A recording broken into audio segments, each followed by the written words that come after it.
उद्या धनंजय मुंडेंचा राजीनामा। करुणा मुंडेंची फेसबुक पोस्ट 3/3/2025 को राजीनामा होगा। #करुणा धनंजय मुंडे। करुणा मुंडेंच्या पोस्टनं चर्चांना उधाण। अजितदादांनी 2 दिवसांपूर्वीच धनंजय मुंडेंचा राजीनामा घेतलाय। अधिवेशनापूर्वी अजितदादा स्वतः राजीनाम्याची घोषणा करणार। करुणा मुंडेंचा TV9 वर खळबळजनक दावा। धनंजय मुंडेंच्या वरदहस्तानेच सगळं चाललं होतं। मुंडेंचा राजीनामा झालाच पाहिजे, नाही झाल्यास त्यांना बडतर्फ करा, अंजली दमानी यांची मागणी।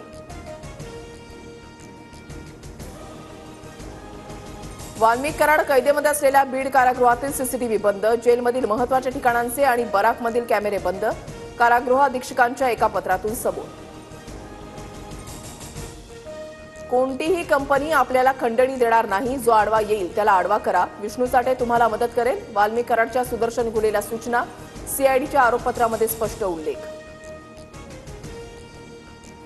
संतोष देशमुख आडवा आल्यास त्याला कायमचा धडा शिकवा। आमच्या मागण्या पूर्ण न झाल्याचे परिणाम काय होतात याचा संदेश इतरांना द्या। सुदर्शन गुलेनं वाल्मिक कराडचा निरोप सर्व साथीदारांना दिला। दोषारोप पत्रामध्ये माहिती।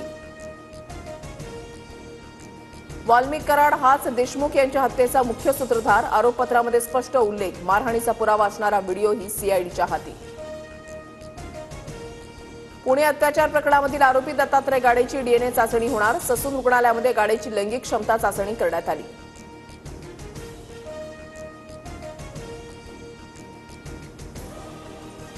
उद्यापासून राज्याच्या अर्थसंकल्पीय अधिवेशनाला सुरुवात होणार। आज चहापानाचा कार्यक्रम। कोकाटे मुंडेंच्या राजीनाम्यावर विरोधक आक्रमक होण्याची शक्यता। राज्यात यंदाचा उन्हाळा अधिक तापदायक ठरणार। हवामान खात्याचा अंदाज। मार्चच्या पहिल्याच आठवड्यामध्ये पारा 40च्या उंबरठ्यावर।